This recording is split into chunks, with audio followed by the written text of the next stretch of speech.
Mais on va parler un petit peu ce matin sur des décisions. Parce que tout au long de notre vie, nous prenons de nombreuses décisions. Un petit ajout ici, cette semaine, on a profité de l'occasion d'aller au cinéma avec les filles et on a vu un film qui, il y avait des sentiments, c'était des sentiments dans le film qui, on voyait les sentiments et un des sentiments, c'était l'anxiété. Il montrait l'anxiété comme il faisait, « si je prends telle décision, ça va arriver telle chose, ça va devenir telle chose. » Et elle s'inquiétait comme trop, il faisait beaucoup de calculs pour penser où ça va arriver si elle prend telle décision. Alors je devais prendre l'autre décision. Il s'inquiétait beaucoup. Alors même si on ne devrait pas s'inquiéter trop, dans le sens de trop penser avec chaque pas qu'on va donner, de penser, OK, ça va nous causer des problèmes, ça va porter des conséquences. Mais oui, c'est vrai que tout au long de notre vie, nous prenons de nombreuses décisions et certaines d'entre elles ont le pouvoir de changer considérablement notre avenir. Je vous donne quelques exemples. Il est évident, par exemple, que lorsque nous choisissons notre carrière, c'est une grande décision. Ça va porter beaucoup de conséquences. Au moins, vous pouvez toujours changer dans l'avenir, mais c'est quand même c'est une décision qu'on doit prendre très au sérieux. Si on va accepter ou pas un emploi, ça va porter des conséquences. Et surtout lorsque nous choisissons la personne que nous allons nous marier, et voilà. Tout cela aura un impact énorme sur notre vie. Mais ce que nous ne réalisons pas toujours, c'est que même parfois, les petits choix que nous faisons chaque jour, au fil du temps, ont le pouvoir de façonner nos habitudes, notre caractère et notre avenir. Et on sait que concernant l'impact de nos choix, il existe une phrase très célèbre au Brésil, c'est une phrase attribuée au célèbre poète chilien Pablo Neruda. Je ne sais pas si vous le connaissez, il était déjà Nobel de littérature. La phrase dit ceci, je vais prononcer en français, désolé les hispanophones, mais ça va être en français. Vous êtes libre de faire vos choix, mais vous êtes prisonnier des conséquences. Vous êtes libre de faire vos choix, mais vous êtes prisonnier des conséquences. C'est-à-dire que parfois, on dit, OK, j'ai le choix, je peux choisir qu'est-ce que je veux, mais nos choix entraîneront des conséquences sur notre vie professionnelle, sur notre vie familiale, notre vie, dans tous les domaines de la vie. Parfois, on pense que ça ne va pas apporter de conséquences, mais oui, ça va apporter des conséquences. On est libre pour prendre le choix qu'on veut, mais il y aura toujours des conséquences qu'on ne peut pas contrôler. Chacun de nos choix vont toujours apporter des conséquences. Et ça, c'est pareil pour notre vie spirituelle. Lorsque nous décidons, par exemple, de lire régulièrement la Bible ou non, ça va apporter des conséquences. Si on prend la décision de nous engager dans notre Église, je vais servir le Seigneur, je vais être plus engagé envers mon Église, ou je vais y aller une fois par mois lorsqu'il y a le repas du Seigneur, ça va apporter des conséquences. On est libre. Personne n'est obligé à venir à l'église tous les dimanches. Personne n'est obligé à lire la parole de Dieu chaque jour. Personne n'est obligé à être plus engagé, de chercher de la communion fraternelle envers nos frères et sœurs, mais tout cela apportera des conséquences dans notre vie spirituelle. Ce sont des conséquences. On est libre. On ne va pas obliger, on ne va pas vous appeler chez vous et vous n'avez pas donné le don des offrandes ce mois-ci. Qu'est-ce qui se passe? Je sais que j'ai déjà entendu parler que dans le passé, ici au Québec, il y avait quelque chose comme ça, que les gens frappaient la porte pour demander la dîme. Ouais, mais on ne va pas faire ce genre de choses. Je ne vais pas frapper votre porte et dire, écoute, ça fait... on parle toujours de chercher un groupe de soutien, de faire partie d'une cellule, et vous ne faites pas partie, qu'est-ce qui arrive? Non, on ne va pas obliger les gens à faire n'importe quoi. Mais chaque décision de faire une chose ou de ne le pas faire, ça apportera des conséquences. Si on prend la décision de vivre pour la gloire de Dieu, ou si on dit non, je vais chercher la joie, le bonheur, n'importe quelle que soit la façon, ça apportera des conséquences. Et lorsque nous décidons, par exemple, de lutter contre le péché ou de céder tout le temps à la tentation, chacun de ces choix aura une grande influence sur notre relation avec Dieu et sur notre vie ici aussi sur terre. Parce que parfois on pense toujours au ciel ou aller à l'enfer, ou parfois parce que les gens faisaient beaucoup dans le passé pour provoquer la peur aux gens. Ils disaient, ah, si vous ne changez pas, vous allez à l'enfer. Alors c'était une façon de faire de la pression. Mais on ne parle pas simplement de l'avenir, on parle de notre vie aujourd'hui. Parce que le Seigneur Jésus, il est venu pour nous donner une vie. Il a vie en abondance, une vie pleine, replète de la bénédiction. On est heureux lorsqu'on marche avec Dieu tous les jours de notre vie. Alors la vie sans Dieu ou la vie loin de Dieu, ça apportera toujours des conséquences dans notre vie. Dans le 11e chapitre du livre à l'école de la grâce, c'est le livre qu'on étudiait à l'école du dimanche. Comme je disais, il manquait 3 chapitres. On va souligner le sujet pendant les prédications pendant l'été. Et le 11e chapitre, il parle de l'importance de faire les bons choix pour développer notre vie de sainteté. Parce que ce sont des choix qui sont importants. Parce que si on ne prend pas le choix de, par exemple, j'ai mentionné tantôt, de lutter contre le péché ou de simplement céder toujours à la tentation, ça va porter des conséquences. Si on prend la décision, le choix de dire, OK, je vais chercher la présence de Dieu chaque jour, je vais chercher sa volonté dans ma vie, je vais lire d'abord la parole de Dieu pour qu'il puisse m'y guider, ça va porter des conséquences.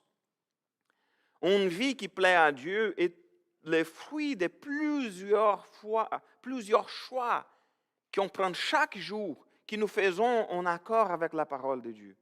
Chaque fois qu'on commence à prendre des décisions qui sont loin de la parole de Dieu, ça va nous éloigner de Dieu. Et chaque jour, lorsqu'on prend la décision de faire les bons choix, de choisir de faire la volonté de Dieu, ça va nous approcher de plus en plus de Dieu. J'aimerais citer brièvement 2 textes qui en parlent de cette importance de faire le choix envers le Seigneur, juste pour montrer à quel point nous sommes interpellés par la parole de Dieu à prendre des bonnes décisions. Jésus a fait cela à plusieurs reprises. À plusieurs reprises, il disait, viens avec moi, laissez telle chose, viens. Et je vais mentionner, j'avais oublié d'avertir Alexandre, c'est Josué, le chapitre 24, à partir du verset 14. Il est écrit ceci, Josué 24, verset 14, jusqu'au 16. Maintenant donc, dit Josué, craignez l'Éternel et servez-le de façon irréprochable et avec fidélité. Rejetez les dieux auxquels vos ancêtres rendaient un culte de l'autre côté de l'Euphrate et en Égypte, et rendez un culte à l'Éternel seulement. Si vous déplaît de servir l'Éternel, alors choisissez aujourd'hui à quel Dieu vous voulez rendre un culte.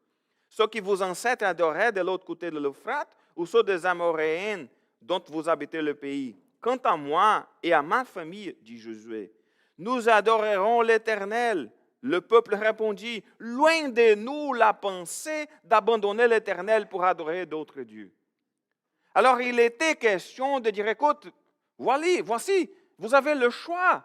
Est-ce que vous pensez adorer les faux dieux qui sont là, dans ces pays, ou les faux dieux que notre peuple adorait en Égypte, ou vous pensez à adorer l'Éternel? Et Josué le dit, mais moi, ma famille et moi, on va servir l'Éternel.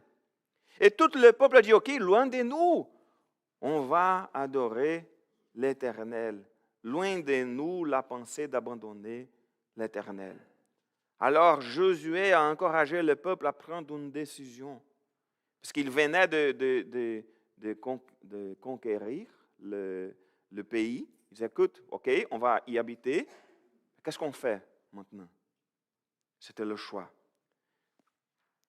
Et Alexandre, c'est le dernier texte que je n'avais pas mentionné. C'est Deutéronome, chapitre 30, le verset 15 dit ceci. Voyez, j'ai placé aujourd'hui devant vous, d'un côté, la vie et le bonheur, de l'autre, la mort et le malheur. C'est-à-dire, d'un côté, c'est la vie et le bonheur, et l'autre, la mort et le malheur. Ce que je vous commande aujourd'hui, c'est de l'aimer l'Éternel, votre Dieu, c'est-à-dire choisir la vie et le bonheur, de suivre le chemin qu'il vous trace et d'obéir à ses commandements, ses ordonnances et ses lois. Et en faisant cela, vous aurez la vie. Alors, il montre qu'il y a deux réalités, deux choix, la vie ou la mort, le bonheur ou le malheur, la vie avec Dieu, de servir le Seigneur ou de ne pas servir au Seigneur. Et on va au verset 19, où il est écrit, « Je prends d'aujourd'hui le ciel et la terre à témoin. Je vous offre le choix entre la vie et la mort, entre la bénédiction et la malédiction. Choisissez donc la vie afin que vous viviez, vous et vos descendants.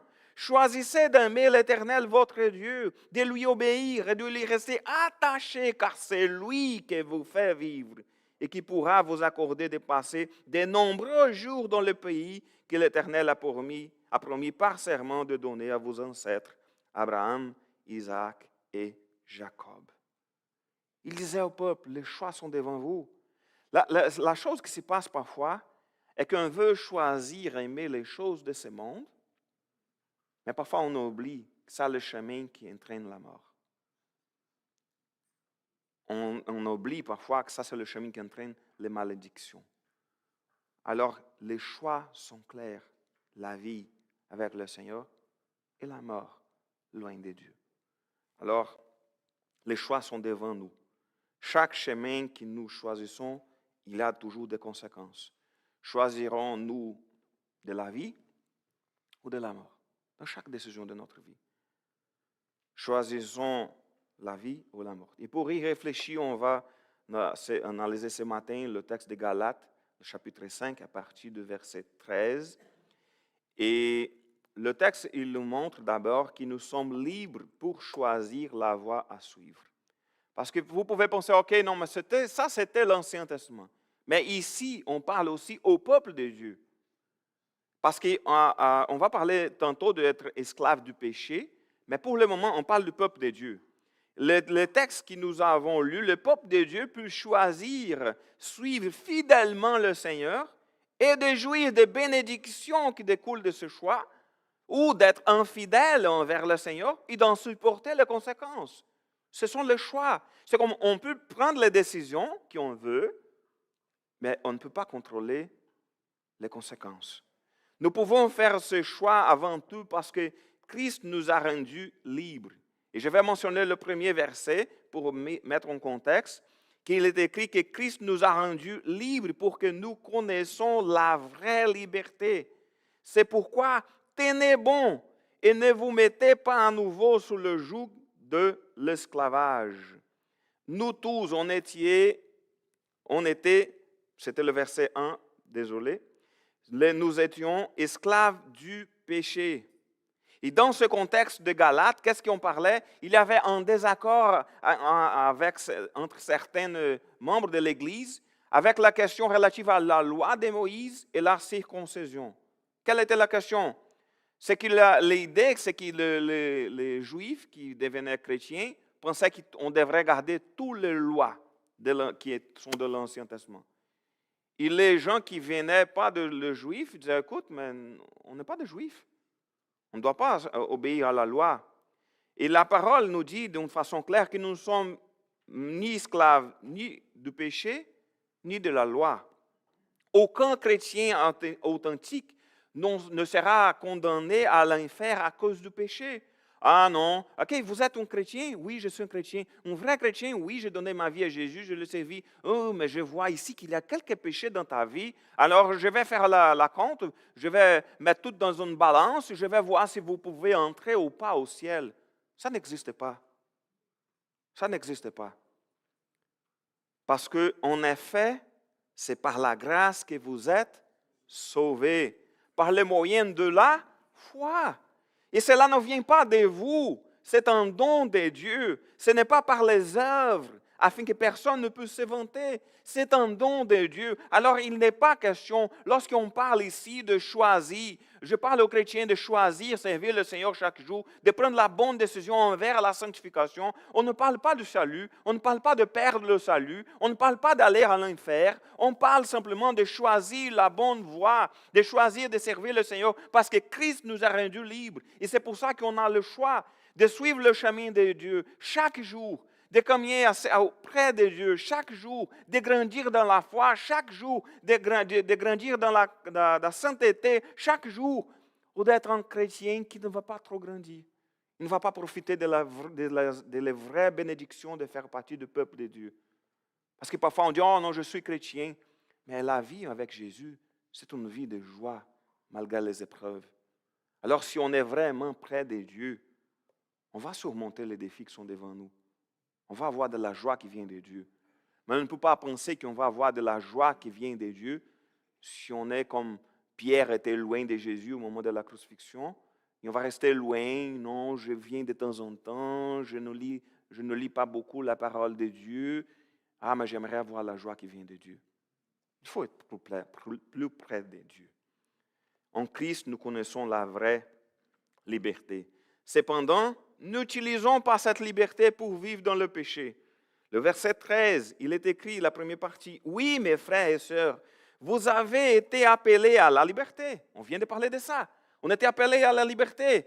Le Seigneur Jésus nous a libérés de la mort, du péché, etc. Seulement, ne faites pas de cette liberté un prétexte pour vivre comme des hommes livrés à eux-mêmes. Le sens de cette expression des hommes livrés à eux-mêmes, c'est comme les gens qui vont suivre leur propre désir. Il faut faire tout ce qu'ils veulent. Nous ne serons pas condamnés à cause de nos péchés. On vient de parler. Jésus nous a pardonné le péché. Le sang de Jésus nous a lavés de tout péché. Il a offert le sacrifice parfait. Mais ce n'est pas par manque de condamnation que nous ferons tout ce qui est mal. Ah non, je ne vais plus à l'enfer, alors je vais profiter pour faire tout ce que je veux parce que mon lieu au ciel, c'est garanti. J'ai l'assurance que je vais au ciel. Je vais vous poser une question. Est-ce que s'il n'a pas la crainte d'être emprisonné, est-ce qu'on tuerait les personnes qui nous font du mal? Ah non, ces gars-là, il m'a fait du mal, il m'a chicané, je vais le tuer. Est-ce qu'on ne tue pas les gens parce qu'on a crainte d'être emprisonné ou on ne le fait pas parce qu'on sait qu'on ne doit pas le faire? Alors parfois, il y a des églises qui vont emprisonner les gens en disant, écoute, vous avez la crainte, vous pouvez y aller à l'enfer. Ils vont essayer d'emprisonner les gens pour forcer les gens à faire ce qui est correct. Mais l'évangile de Jésus, ça ne marche pas comme ça. Il n'est pas question de forcer les gens, d'être emprisonnés, d'être obligés à faire ce qui est bon. Est-ce que c'est seulement de la peur de la prison qui nous pousse à ne pas voler les autres, à ne pas tuer, etc.? Non, pas du tout.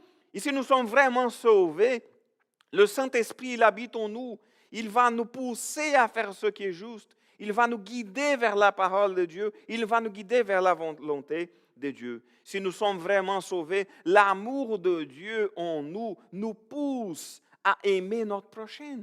Par exemple, et si nous sommes vraiment sauvés, nous aimons notre Seigneur et nous cherchons à vivre d'une manière qui lui plaît.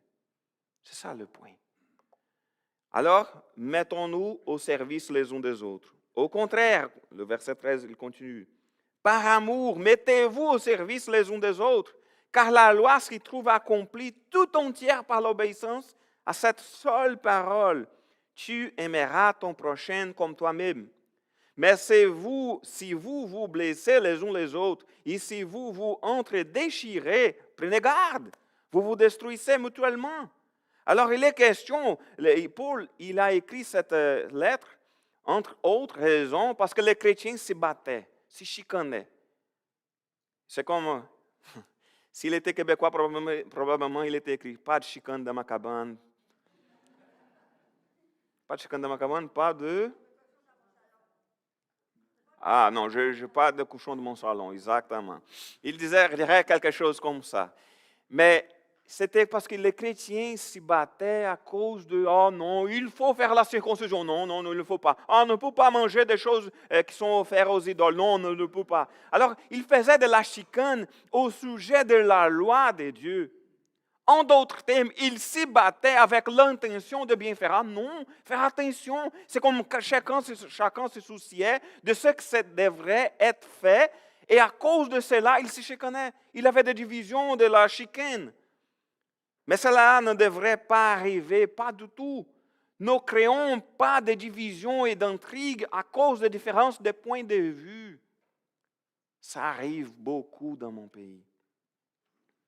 Je sais que les États-Unis, dernièrement, c'est un pays aussi très divisé. Pour le moment, dans notre pays, je ne vois pas la société si divisée comme mon pays, comme les États-Unis. Mais il faut faire attention, parce que j'ai déjà vu à plusieurs reprises des membres, par exemple, des églises différentes. Disons, je vais mentionner par hasard, un membre d'une église baptiste avec un membre d'une église pentecôtiste, faire de la chicane dans l'Internet pour montrer que j'ai la raison. Pas de sens. Pas de sens. Nous sommes appelés à aimer notre prochain. Le point central de ce message, de ce texte, vient ensuite. Parce que nous ne pouvons pas vivre entre les deux chemins. Il faut choisir une voie.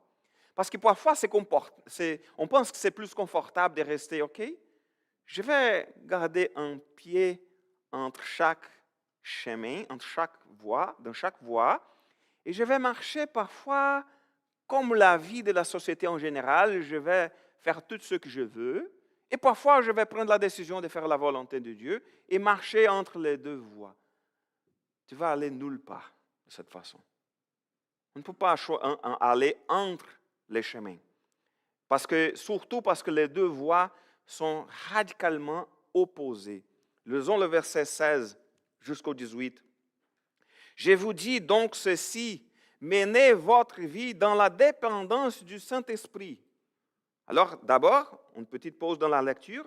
Il est question d'abord de vivre dans la dépendance du Saint-Esprit, de nous rappeler que la force pour surmonter les défis, que la force pour lutter contre la tentation, que la force pour aimer davantage notre prochain, ça ne vient pas de nous, ça vient d'une vie dans la dépendance du Saint-Esprit. C'est le Saint-Esprit qui va faire l'œuvre de notre vie. Ce n'est pas à nous. Ce n'est pas à nous de contrôler ce qui va arriver. Et vous, n'obéirez pas au désir qui anime l'homme livré à lui-même.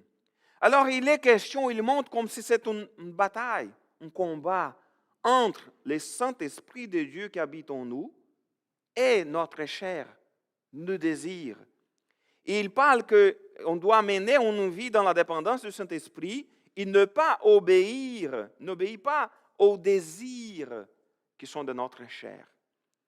Il continue le verset 17, car ces désirs sont diamétralement opposés à ceux de l'esprit. Je vous donne un exemple. Probablement, si on va suivre notre propre volonté, notre propre désir, on va être plus égoïste. C'est comme, d'abord, moi. Moi d'abord. Ma volonté d'abord. Mon intérêt d'abord. Qu'est-ce que la parole de Dieu nous dit? D'aimer notre prochain, comme à nous-mêmes. Parfois, on va renoncer à notre volonté. On va dire non, je ne vais pas faire ma volonté parce que j'aime mon prochain. J'aime mes prochains. Alors, ce sont des choses diamétralement opposées. Parfois, le monde va dire, OK, non, il faut faire ce qui lui plaît. Ce qui va lui plaire. Ah non, j'aimerais faire telle chose parce que je crois que ça va m'apporter de la bonheur. Je vais utiliser des drogues, je vais faire n'importe quoi, ça va me faire du bien. Et la parole de Dieu, non. Il faut chercher une vie qui va plaire à Dieu, pas à moi-même. Alors, ce sont des choses qui sont diamétralement opposées, parfois à notre volonté et à ceux de l'esprit. Et l'esprit a des désirs qui s'opposent à ceux de l'homme livré à lui-même. Alors, ce sont des opposés. Et les deux sont opposés l'un à l'autre. C'est pourquoi vous ne pouvez pas être votre propre maître. Mais si vous êtes conduit par l'esprit, vous n'êtes plus sous le régime de la loi. Mais j'aimerais souligner cette phrase encore. Vous ne pouvez pas être votre propre maître. On pense qu'on peut contrôler notre instinct, nos désirs, qu'on peut contrôler notre volonté, mais on ne peut pas. Comme le dit l'apôtre Paul, en effet, je ne fais pas le bien que je veux, mais je fais au contraire le mal que je ne veux pas. C'est ça qui arrive parfois. Ah non, je vais chercher à être une bonne personne, un bon père, un bon mari. Je vais chercher à être dans mon cas, un bon pasteur. Je vais chercher à faire... Mais parfois, on n'arrive pas. Et parfois, on va faire exactement le mal qu'on ne voulait pas le faire parce qu'on ne peut pas contrôler. C'est pour ça que c'est important de vivre dans la dépendance du Saint-Esprit. C'est pour ça qu'il faut mener notre vie dans la dépendance du Saint-Esprit parce qu'on ne peut pas maîtriser. On ne peut pas nous contrôler. On a besoin du Seigneur pour nous aider à contrôler. Seul le Saint-Esprit peut nous aider à gagner cette bataille. Choisissons la bonne voie. Mais quel est le mauvais choix? De suivre nos propres désirs. Il mentionne, c'est Galates 5 à partir du verset 19, « Tout le monde voit bien ce qui procède de l'homme livré à lui-même. » Il va mentionner quelque chose qui ne sont pas du tout de bonnes choses. L'immoralité, les pratiques dégradantes et la débauche, l'adoration des idoles et la magie, les haines, les querelles, la jalousie, les accès de colère, les rivalités, les dissensions, les divisions, l'envoi, l'ivrognerie, les orgies et autres choses de ce genre. Je ne puis que répéter ce que j'ai déjà déclaré à ce sujet. Ceux qui commettent de telles actions n'auront aucun part à l'héritage du royaume de Dieu. Si on regarde cette liste-là, ça se peut qu'on va dire « Oh non, moi non, jamais ». Soyons plus attentifs. Ça se peut que oui, qu'il y a des choses ici comme de l'immoralité, des pratiques dégradantes, etc., qui ne font pas partie d'adoration des idoles, qui ne font pas partie de notre vie. Mais parfois, par exemple, les accès de colère, les querelles, les haines, les rivalités, les dissensions, les divisions, ça arrive. Alors, il faut chercher le Seigneur, davantage chercher le Seigneur, pour qu'on puisse faire exactement sa volonté. Cette liste n'est pas exhaustive, mais elle contient de bons exemples de ce qu'il ne faut pas faire. Je vous rappelle, vous êtes libre de faire vos choix, mais vous êtes prisonnier des conséquences. Ça, c'est le genre d'attitude qui entraîne des conséquences terribles. Dans mon pays, il y a vous probablement va dire, ah non, ici on a aussi. Non, ce n'est pas la même chose. Pendant le carnaval, carni ou carna? Carna, comme nous. Carnaval, écoutez, tous ces genres de choses-là, tout ensemble dans une fête. C'est quelque chose...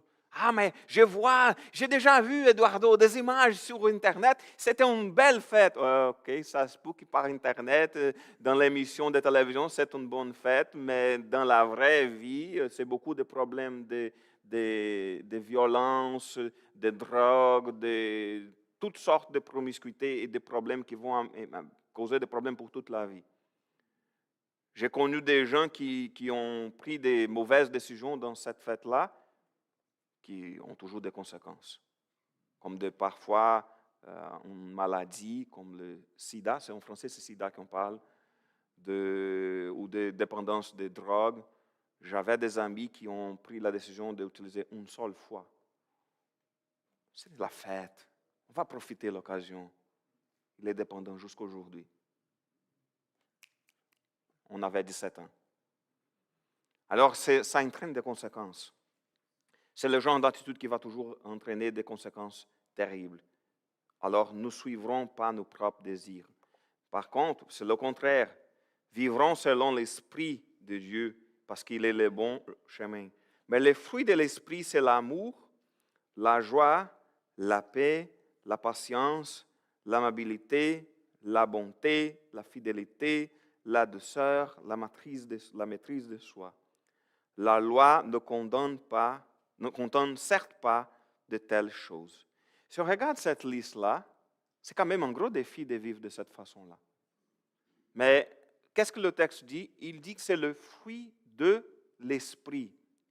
C'est-à-dire le fruit de l'esprit est la manière dont je dois vivre, oui, que je dois chercher, disons, que je vais chercher à vivre pour rendre un bon témoignage de Jésus. Mais rappelons l'expression, c'est le fruit de l'esprit. C'est-à-dire que c'est une conséquence de la présence du Saint-Esprit de Dieu dans notre vie. Alors, mais quel est le fruit? Sont des vertus, c'est un ensemble de vertus, de qualités qui marquent le caractère chrétien. Mais c'est le résultat, la conséquence de la présence de Jésus dans notre vie. Il n'est pas une question, on ne peut pas penser, OK, si on regarde la liste, elle est bien importante, c'est pour ça que je laissais ces versets dans la couverture du bulletin. C'est l'amour, la joie, la paix, la patience, l'amabilité, la bonté, la fidélité, la douceur, la maîtrise de soi. Tout cela est un fruit. Ce sont 9 vertus qui font partie d'un seul fruit. Et c'est bizarre parce que parfois, j'écoute ça souvent. Lorsqu'on mentionne cette liste-là, il y a toujours quelqu'un qui va dire ceci. Ah, pour moi, le plus difficile, c'est la maîtrise de soi. Il n'est pas question de regarder s'il y a quelque chose qui manque. S'il y a une chose qui manque, c'est Dieu qui manque dans notre vie. Ah non, je vais essayer de contrôler parce qu'il manque de la maîtrise de soi. Ce n'est pas à nous, humainement, de contrôler ça. Ok, si ça ne marche pas comme ça devrait, je vais chercher d'abord la volonté de Dieu. Je vais chercher d'abord le Seigneur. Je vais chercher d'abord le Saint-Esprit pour que je puisse vraiment vivre guidé par l'Esprit.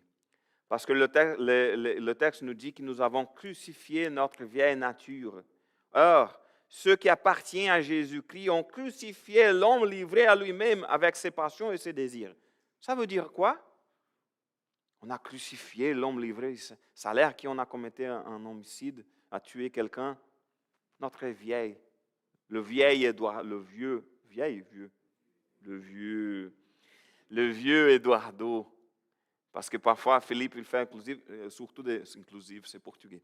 Il fait toujours, surtout des blagues avec moi lorsque je mélange exactement, que je mette des mots en portugais au milieu de la phrase. Il me dit, ah, ça c'est le vieil homme qui est là.